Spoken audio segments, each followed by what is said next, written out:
Hello, everybody. I am Drew Duncan. You guys are checking me out live on Block 50 Radio. Do not forget that Facebook, Twitter, and Instagram is all at Drew Duncan Radio. Additionally, Block 50 Radio is online. And do not forget that Block 50 Radio is also on Facebook, Twitter, and Instagram. Plenty to get to. Obviously, we're going to be talking about last night games. Draymond Green, the whole situation is still taking shape. Boy, did I catch some hate on the internet. And, of course, we are going to be talking about games that are happening tonight.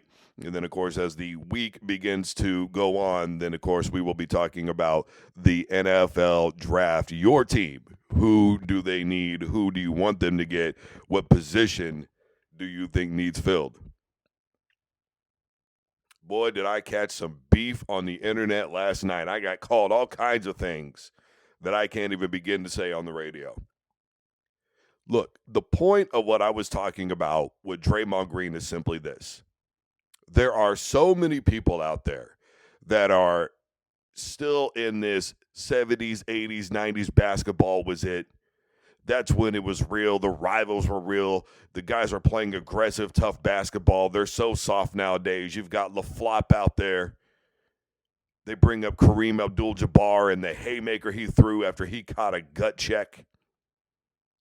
People talk about Christian Laettner. I hate Christian Laettner. Remember that? The Bulls and the whole Jordan rules and beating him up physically. And people brag about how MJ came back and he built up his body and he was able to take on the Pistons. See, we talk about those things in reverence. But the minute Draymond Green sticks up for himself, well, that's when the straw just breaks the camel's back, right? You know, let's not forget that Rodman wasn't exactly liked in his day. Let's not forget that people booed Muhammad Ali. Let's not forget that, unfortunately, until Kobe's passing, R.I.P. Kobe Bryant, a lot of people would laugh at you if you put him in the discussion of Jordan and then Kobe. Now, all of a sudden, it's Jordan, then Kobe, then LeBron.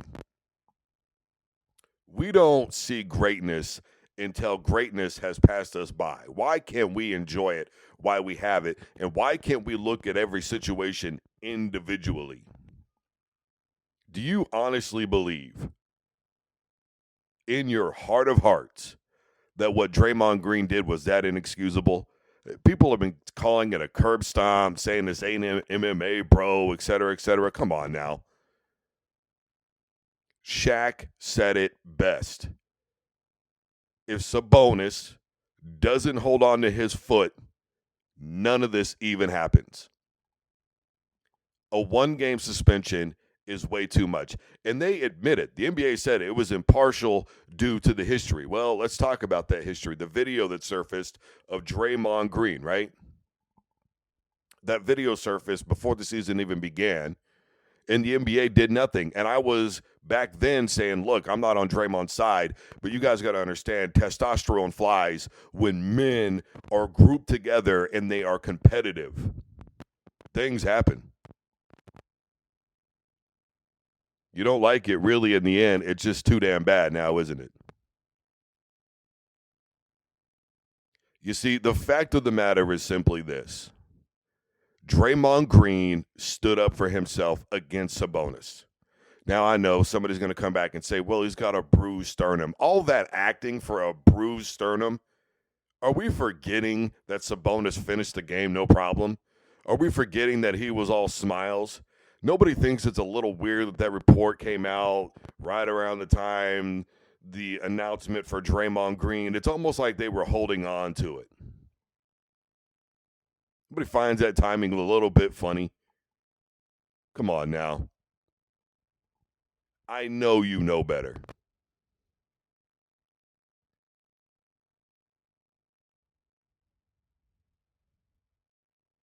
You're not going to tell me that it's worth a one-game suspension and make me believe it. You're not going to tell me that Draymond wasn't partially in the right. I'm not saying what he did was 100% okay. What I am saying is what are you going to do when somebody's grabbing a hold of your foot and you're trying to get away? Go ahead, I'll wait. I mean, it just lets me know that there are a lot of people out there in today's society that will tolerate things that they shouldn't be tolerating. I'm not saying Draymond's not a dirty player. Draymond has a reckless history. But I'm just saying every situation needs to be looked at individually. You can't group everything together. I mean, what happened to F around and find out? Sabonis effed around and he found out. I mean, that's really all there is to that. And I'm not going to spend really any more time on it because it's done. It's over with. As I said, Draymond Green not being available down the stretch of that game, I really believe it had an effect on the game. And now him not being there for game 3 is going to certainly have an effect on the game. You need him. You need his rebounds. You need his defense. You need the points that he provides. You need the assist game that he has. Draymond is a very well-rounded player. He doesn't get enough credit for the type of player that he is. And I'm really getting tired of people calling me a jock rider, all this other stuff. Look, man, if you think Draymond can't play basketball, then I'm just going to question your basketball IQ. And I'm not a Warriors bandwagon fan. I am a trained professional journalist, and I'm not Skip Bayless. I don't have any one way or the other feelings about really any team or any player. I'm not just going to stick up for somebody all the time. I've been on Draymond's head before. But this is just not a situation where I feel like he's 100% at fault. It started with Sabonis.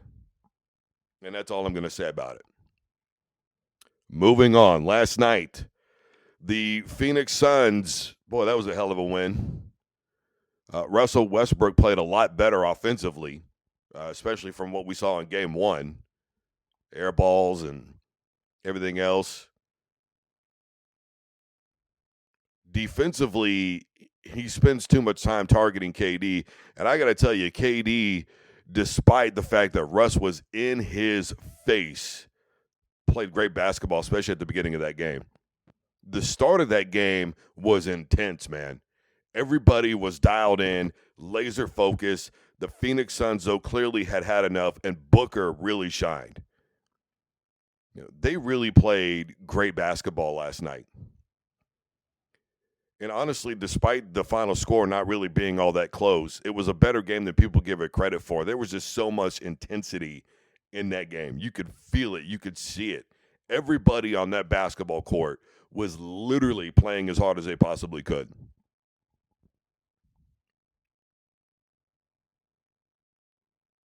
It could end up being the best series that we may get in these NBA playoffs. And I'm not even kidding.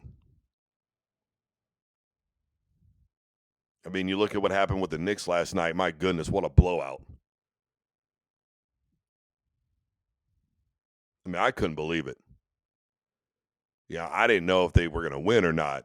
But if they lost, I didn't think it was going to be that bad. Whew. You know, one of the things I talked about with the Knicks-Cavs game was, look, Donovan Mitchell's going to need other guys to step up, help him out, get some points. Donovan Mitchell didn't play his best game offensively, especially in the first half of that game. But, man, I'm telling you what, everybody else around him sure stepped up. And defensively, they were amazing. But where I talked about the most was the rebounding. And, you know, Mobley and company, they just out-hustled the Knicks on the boards. Yeah, I keep talking about it. It's basics. It's 101. It's really not difficult to understand the game of basketball. You rebound, you play good defense, you set up actual plays, and you use your defense and rebounding to create turnovers and fast break opportunities. That's exactly what the Cavs did. They literally controlled the game from beginning to end. For a while there, it was really close, but eventually they just took over and they wore down the New York Knicks. They were out hustling them, and there was nothing anybody could do about it. And I think mentally, not just physically, but mentally, they beat down the Knicks in that game.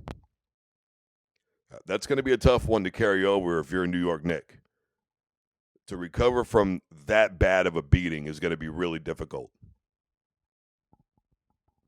Same could be said for Boston, Atlanta. That thing is, I tell you what, Boston right now is doing exactly what they're supposed to be doing, and that is showing that whoever they play against, especially in the first round, is just really light work.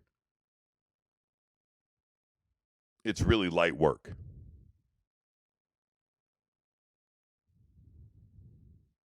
They are playing out of their minds.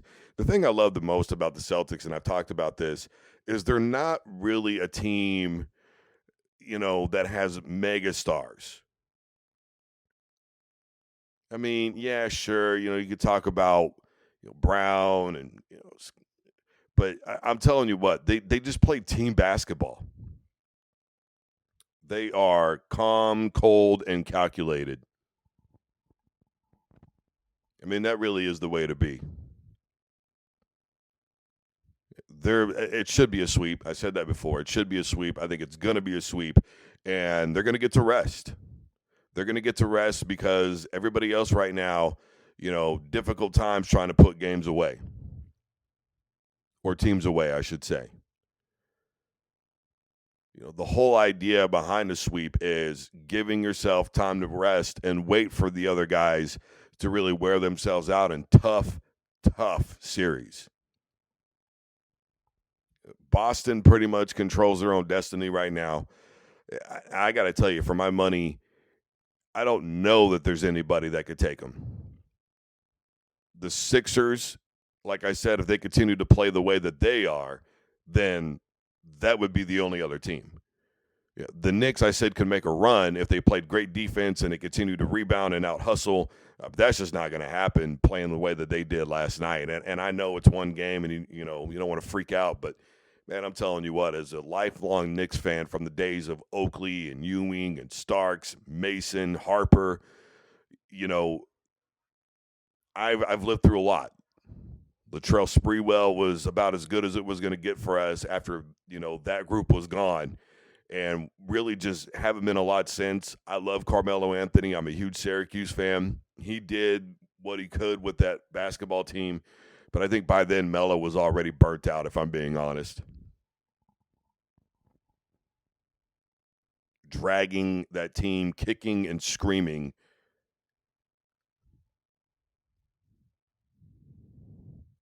Look, the point of the matter is right now it is Boston's East, and I think the Philadelphia 76ers are going to be the team that can make a run. They're the only other team. And in terms of competing with anybody in the West, look, I don't think the West is really all that tough. I don't think the Lakers are that good. I don't want to hear about playoff LeBron. I just don't think the Lakers are that good. I think the Suns are very well balanced, and KD brings a really great element, regardless of all the hate that he gets. KD does bring an added dimension to any basketball team that he's on times 10. There's nothing he can't do defensively, offensively. There's literally nothing he can't do. One of the best free throw shooters in all of basketball. That makes him even more deadly than people even really give him credit for. The idea of the free throw is so simple. Yeah, it's just not a thing really anymore. And Kevin Durant, is that the guy you really want on the line if you're the opposing team? Hell no. So the fact of the matter is, when I look at the West, I think to myself, maybe the Suns. The Warriors are in deep water. They're not getting out. If they do, I will be thoroughly surprised, but I just don't see it. They've never been down 0-2 before, and the entire time that they've had Steph Curry there. And I think it could be a sweep situation, especially without Draymond Green being there. Memphis and John Morant and the injury, they were probably the best team, but the way he came down, I don't know. The bottom line is the East could be the new dominant power.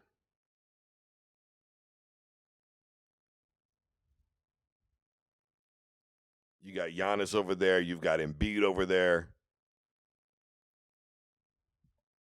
I just really feel like if it's Philly or Boston, I don't know who in the West can really compete with them right now. Matchups are a thing.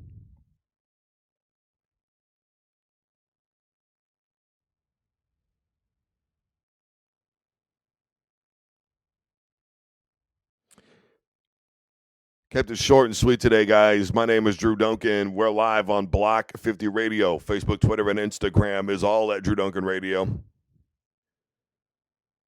Facebook, Twitter, and Instagram is all Block 50 Radio. We're online, block50radio.com.